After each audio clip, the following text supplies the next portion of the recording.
Kristan Hawkins. Welcome to this new episode of the Explicitly Pro-Life podcast. Today I have a very special guest on, Dr. William Lile. He is the pro-life doc. You've probably seen him making a presentation or two, or maybe even seen some of his videos online. Dr. Lile has a passion for educating specifically the church about the personhood of the preborn child. His expertise in the medical field, coupled with his bold faith, has informed his entire career. In 1999, Dr. Lile took over the practice that was the largest provider of abortion services in Pensacola, Florida.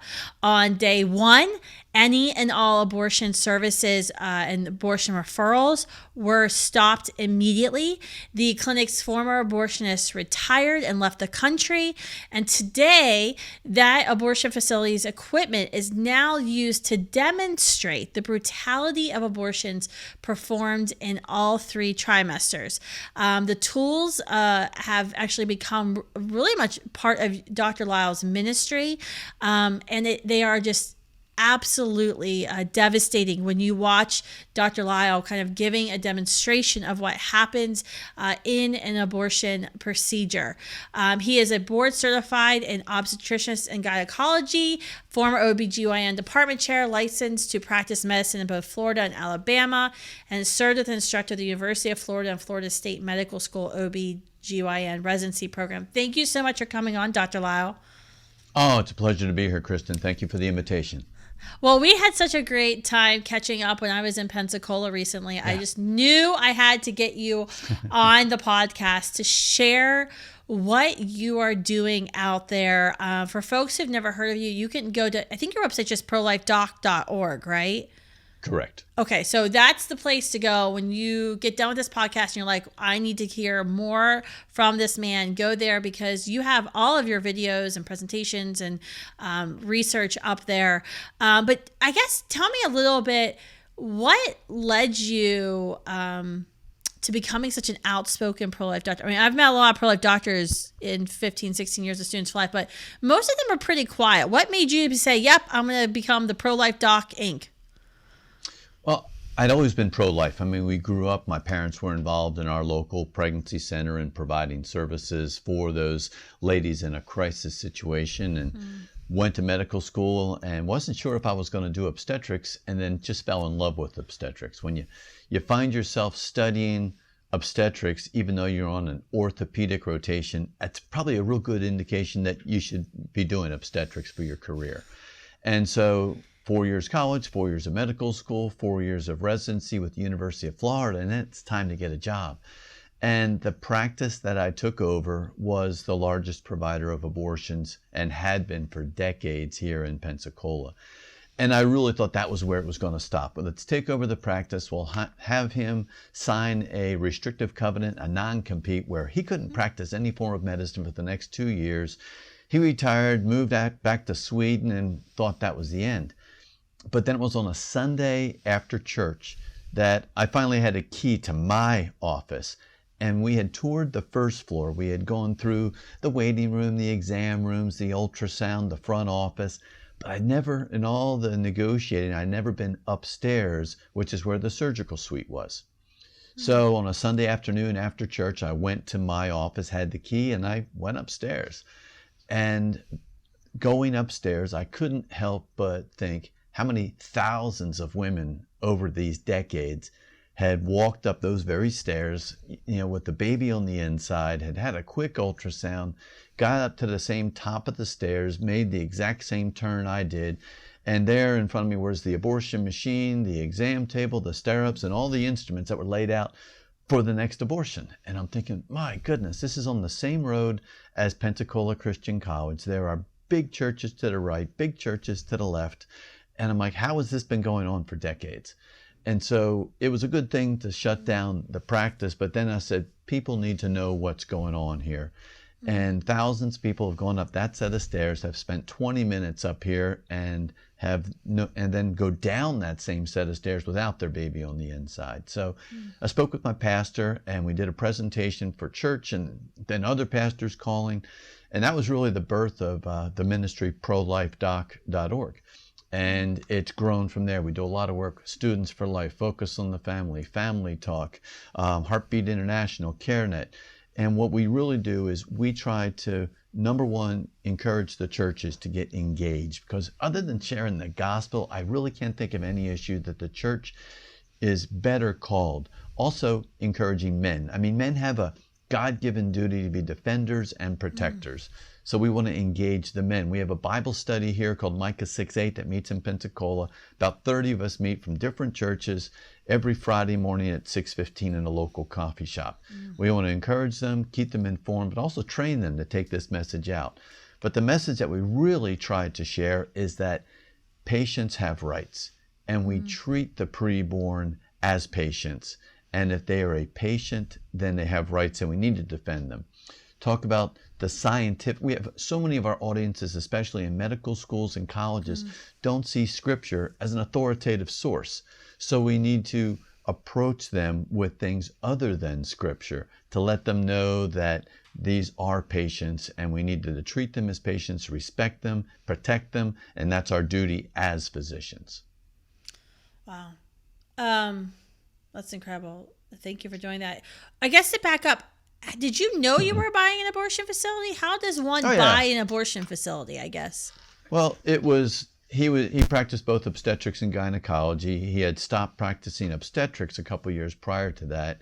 And we approached him because he was approaching retirement, wasn't ready to retire. We negotiated with him, and we never said that, oh, we're going to take over and we're going to shut down the abortions, but we also didn't give him any impression that we were going to continue the abortion. So we negotiated, just like taking over any other medical practice, just that, his primary role at his office was to provide abortions. And so for decades, you talk to most of the people at the pregnancy centers around here, and he was always a loathed person. I mean, he was seen by kids as the boogeyman. Everybody knew about him.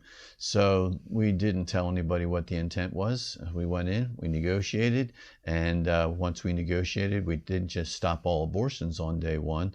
We stopped all referrals on day one, and we told the staff, it's like, look, new rules. If you want to stay and keep your job and work with us, fantastic. We welcome you and we appreciate you. However, if you have a problem with that, or if you refer anybody who calls in as far as who wants an abortion and you refer them to an abortion clinic someplace else, pack up your desk. I mean, that's your last day. And so from day one, that was the premise we started with. But then I really felt God was calling. It's like, you've got skills, you have gravitas, you have experience, you have knowledge, but it's also, this is a spiritual battle. And so we not only train in pregnancy resource centers and train in colleges and medical schools, law schools, but now we're going into seminaries now, because we did a couple surveys and we realized that 80 to 90% of the pastors going through seminary never had a single lecture on how to discuss abortion from the pulpit. And if you're not going to hear the truth coming from the pulpit, if a kid's not going to hear that an abortion is wrong, but then when you realize 18 to 24% of your congregation has been personally involved in an abortion, you need to let them know, is abortion a sin? Yes. But is it a sin that can be covered by the blood of Christ? And it's like, yes, it can. And so there's a proper and sensitive understanding way, not a condemning way. I mean, we're all sinners, my goodness. And so we all, really deserve, to be eternally separated from God. But so the real answer for this debate is, yes, we can show all the science and we can show all the videos and the MRIs and the fetal surgery, but the real answer is the gospel. And the gospel is what is going to really reverse this. But the church needs to get engaged, the men need to get engaged, and our pastors need to get engaged, because to whom much is given, much is required. And it just breaks my heart when I see pastors not only not discussing abortion from the pulpit, but when you see clergy and pastors actually showing up at the opening of new abortion clinics and then having the audacity to do a blessing ceremony of the abortion clinic and talk about women's health care, when this has absolutely nothing to do with health care. Absolutely right. I guess when you're going around to churches and you're taking the abortion instruments, I guess describe what type of instruments you're talking about, and then tell me what's the most common reaction that you see from folks in the pews. Well, We don't use the instruments of abortion in all of our events. There's a place for them and there's a place not for them. We have done videos. We had an audience here in Pensacola that was going to be shown one of the more graphic, violent videos, which is true, about abortion. And we asked permission and said, hey, can we pop a GoPro up on the stage discreetly, because I want to see what the audience reaction is when this video is shown. And they said, sure, no problem. So we popped a GoPro up there and we looked at it afterwards. When we looked at it, 84% of the audience either had their eyes closed, were looking down at their laps. A lot of them even had their fingers in their ears. And I mean, I'm an instructor with University of Florida and Florida State. I can't educate my residents if their eyes are closed and if they're not even looking at the screen. So we took a different approach where we start off with the ultrasound images, the 2D, the 3D, the 4D. Sometimes we'll show MRIs or we'll show fetoscopy, where we actually take a camera, a scope, and we put it through the skin, put it through the wall of the uterus, and we show the baby in living color, not just an ultrasound image, but actually show what the baby looks like. And then we show how we treat the baby as a patient. So if somebody is working in a pregnancy center, it's very important that they be factual and understanding. So yes, it's a great opportunity for them to be able to see what a first trimester abortion looks like with the instruments that do a first trimester abortion. I mean, show them the suction curette, show them the suction machine. I can take the same curette that goes in past the cervix, up into the womb, up right where the baby would be, an exact same 10 millimeter suction curette, and I can take that curette, put it over to the vacuum of the suction machine, and I can take that exact same curette and for demonstration purposes, I'll put it through the cap of a steel paint thinner can. I mean, a can that I could stand up on, on stage, and it's going to support my weight. But then we'll put the suction curette right through the cap of the paint thinner can, and then we'll turn on the suction machine, and you hear it just go whirr, and it's just whirring. But then the valve is still open, and you can hear the air sucking inside. But then we just slide that valve closed, and you will see that steel can just collapse, just like an aluminum paint thinner can. And just to let them visualize, the force. So when in the 70s and 80s, when they said, well, it's just a blob of tissue, look at what came out. Well, just like a pound of ground beef at the grocery store doesn't look like a cow. I mean, that's the same kind of force that's being implemented on this baby developing. And then we also wanted them to see what a second trimester abortion is. See the actual instruments.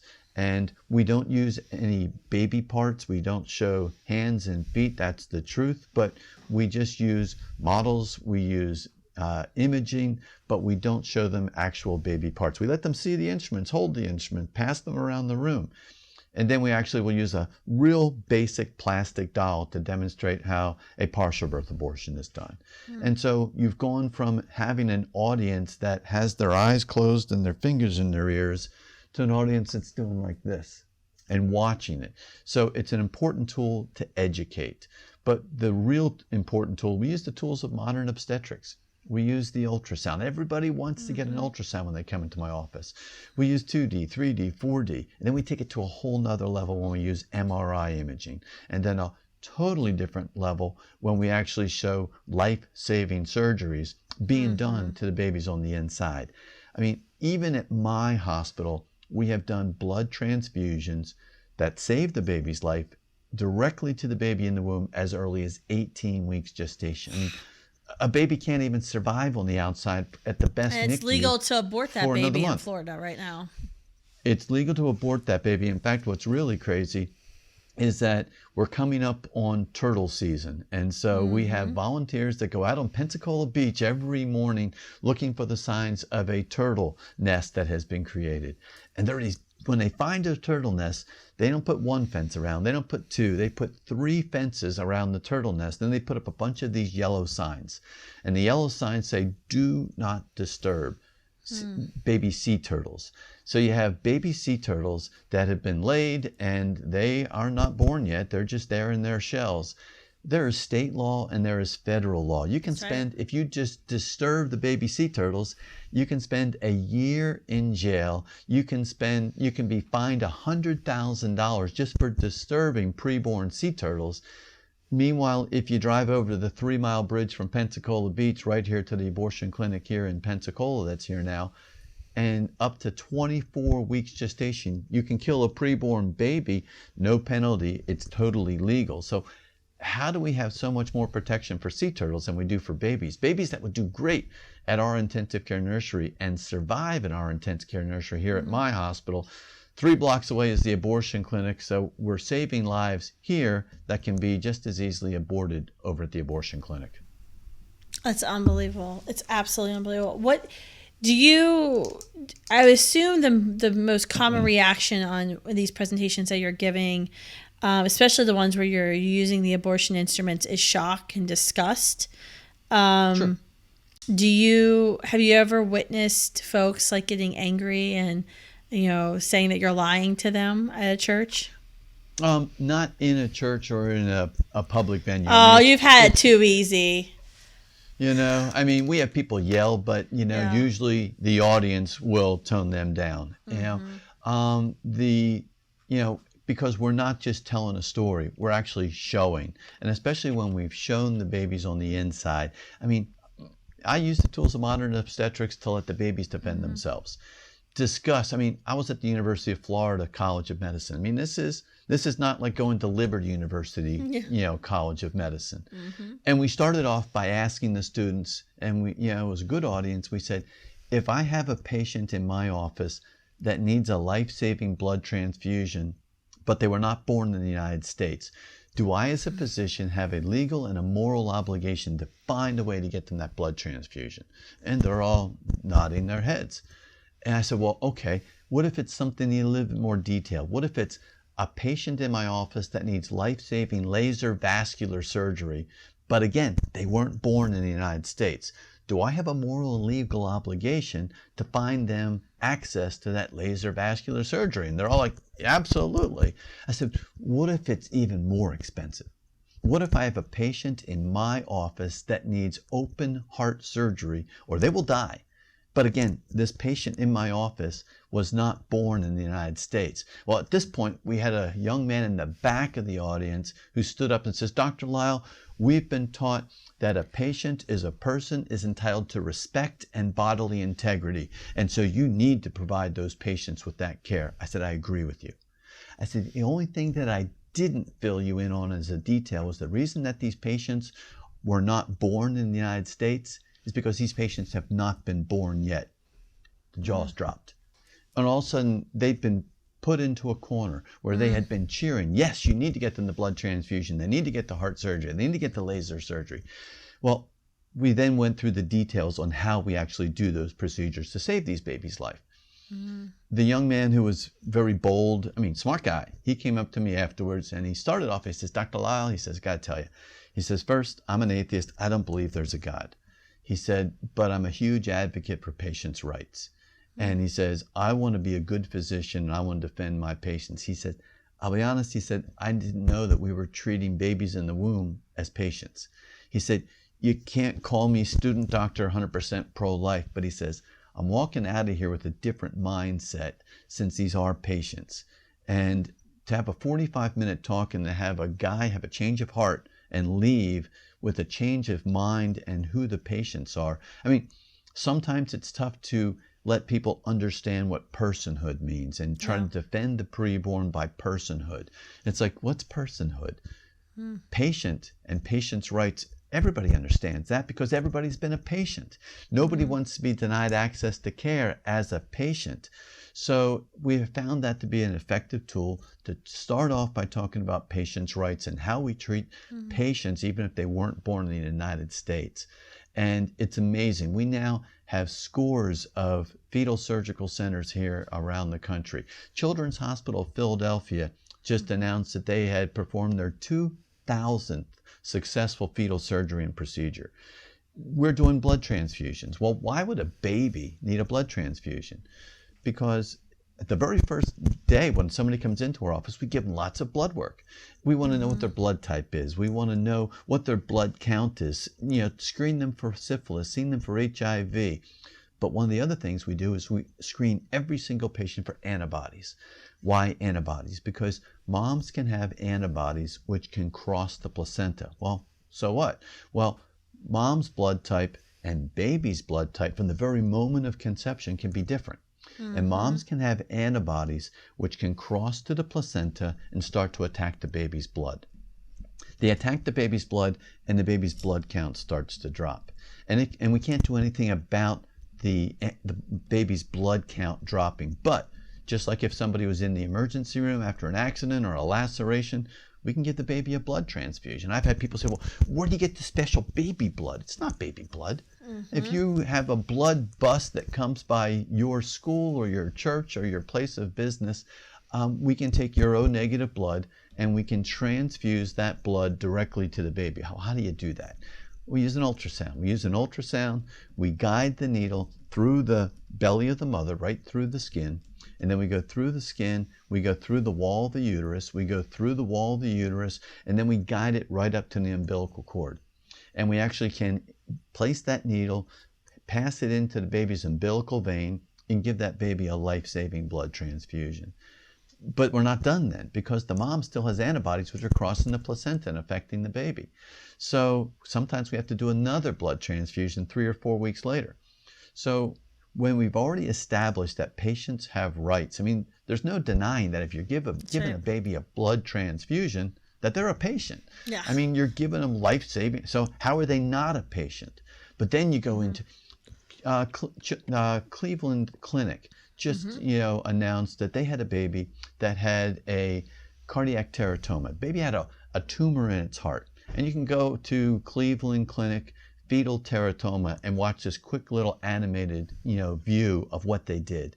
Well, this baby had a tumor, and don't forget, at 22 weeks the baby's heart is about the size of a grape. It's about the size of the end of my thumb. Yet this tumor was growing, and if it continued to grow, it would have stopped the blood flow and the baby would have died on the inside. So what did they do? First, they consented with the mother, and they went through all the things they were going to do to try to save this patient's life. They made an incision in the mom's belly. Then they made an incision in the wall of the uterus, just like doing a little C-section. I mean, we call it a womb with a view. So you have this womb with a view that you can actually go inside. But then they did something very unique. They didn't remove the baby's head. They didn't remove the baby. They removed the right arm and they removed the left arm. They kept the baby's head inside of the uterus, and then they kept the baby's body inside the uterus. So all you see exposed is this arm over here, this arm in here, and the baby's chest. Well, they didn't start the surgery immediately. What they actually did was the reason they removed the arm and brought the arm out is they established an IV access in the baby's forearm. They were able to give the baby IV hydration because the baby is going to have heart surgery. So if you have heart surgery, you're going to need some fluids, you're going to need pain management. So they established the IV, they made an incision in the baby's chest wall, and then they opened that up and they exposed the heart. And when they exposed the heart, they opened up the pericardium, they removed this teratoma, this tumor in the heart. And don't forget, yeah, the heart's the size of a grape, but it's also beating about 140, 150 times a minute. They removed the tumor, they then closed the pericardial sac around the heart, they then closed the chest wall, closed the skin, closed the uterus, closed the skin, and then a few months later they delivered that baby, and that baby is doing very well. So patients have rights. We acknowledge that. If we're doing open heart surgery, establishing an IV in these babies, how is that not a patient? So we're really trying to use the tools of modern medicine to change people's minds, let them acknowledge at the beginning that patients have rights, because everybody agrees with that. Okay, well, this is clearly a patient. This patient has rights. Just as clearly as if I was in the cardiac care unit, I would still have rights. The preborn has rights as well. Yeah, that's I had no idea about that surgery. That is unbelievable with this open heart surgery of these children. What do you say when you have a med student that you're talking to about this and the patients have rights? You clearly show the humanity of the child. You go through all of the work that and the care that goes into developing these techniques to save the lives of children. What do you say to someone who then goes back? Well, it's up to the mom. It's still the mother's decision. Yeah. I mean, here's the amazing thing. A lot of these fetal surgery centers that are actually doing the surgery on these babies, sometimes they'll give them another option and say, yes, we can maybe operate on the baby after the baby's born, or we can operate on the baby while the baby is still in the womb. But if you just don't want to go through that, we can actually offer an elective termination of this pregnancy, abort the baby. And it's like, talk about somebody who has the most intimate knowledge. I mean, remember in the verse where it says, there's 6 things that God hates, and hands that shed innocent blood. I can't think of hands that shed innocent blood, how they can be better described by somebody who actually is on Tuesday using those same hands to save the life of a baby.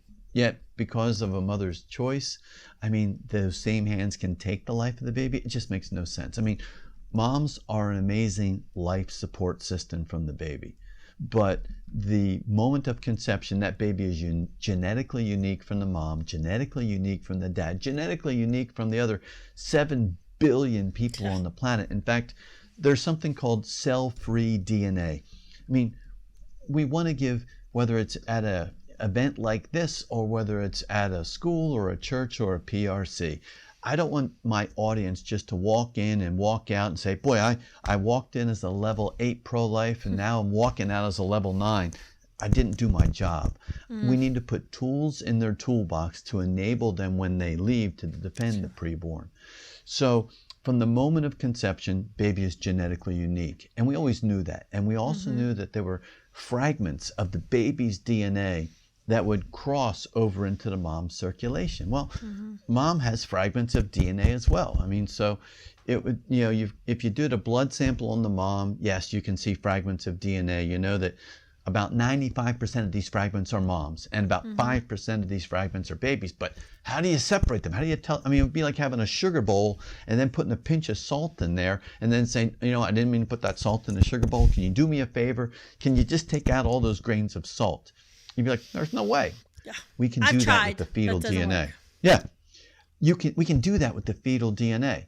We can get just 7 weeks after conception, we can actually get a blood test from the mom's arm. We can isolate out these little fragments of the baby's DNA, and we look for scores of different genetic changes. Not because we want to abort the baby, but there's lots of things that we want to investigate. There are therapies that we can do. Sometimes we'll have babies with certain conditions, and we might want to deliver them early. We might want to deliver them at a different center in a different state. We might want to send them to Shands in Gainesville. We might want to send them to UAB. So it's not just doing a test to abort the baby, but the other thing, 7 weeks after conception, we can tell you if that's going to be a boy or a girl. It's like way before we can even tell with an ultrasound this is going to be a boy or a girl, because the baby's genetically unique at that moment of conception. And every nucleated cell in that baby is a copy of the genetic material. And so they are an individual different from everybody else on the planet. So mom is a life support system, but when somebody says, it's my body, I'll do with it what I want to, not really. Your body's a life support system, but that baby, I mean, not only can it have a different genetics, it can have a different blood type. Half the time it's a different gender than the mom. So it's clearly, mom doesn't have any cells in her body which are XY chromosome. Yet every nucleated cell in the baby's body has XY chromosome, so there's no way it's part of the mom's body. Mom is the life support system. So we want to not just show that this is a new person, but we can show the fun videos, show the personality of a baby on the inside. But then a real important tool is showing that this is a patient, because that is a concept we can all understand. It's a word we can all understand. And even when an atheist, medical student who doesn't even believe that there's a God, doesn't believe that Scripture is an authoritative source, can see how we treat the preborn as patients. Something clicks. And it's like, an abortion is wrong. That is a patient there inside the womb. So those are the tools that we try to give people to put in their toolbox so they can intelligently discuss the lives of the preborn. Awesome. That's amazing. I just want to thank you for all of this work, because it's absolutely incredible to see what you're doing, and the fact that you're sitting there in scrubs, so you're still practicing medicine. It's not like is just like your retirement side hustle. Like, this is what you do in between delivering babies. You're also advocating for them. We were in the OR today. I've delivered one baby vaginally. We just did a repeat C-section, so I'm glad we were able to get this time. Yeah. I have my profession. I mean, my profession is obviously providing obstetrics and gynecologic care for women. I love that. I mean, I've delivered over 4,000 babies, and when I deliver every single one, I mean, to have the opportunity to pray over a baby right when that baby comes out of the womb. But, I've also been following that baby, for months. I've been seeing this baby grow. But then we're also involved in ministries like abortion pill reversal. Yeah. I mean, the fastest growing form of abortion, and the majority, we just found out this 2 months ago, the majority of all the abortions that are done in the United States are now done with the abortion pill.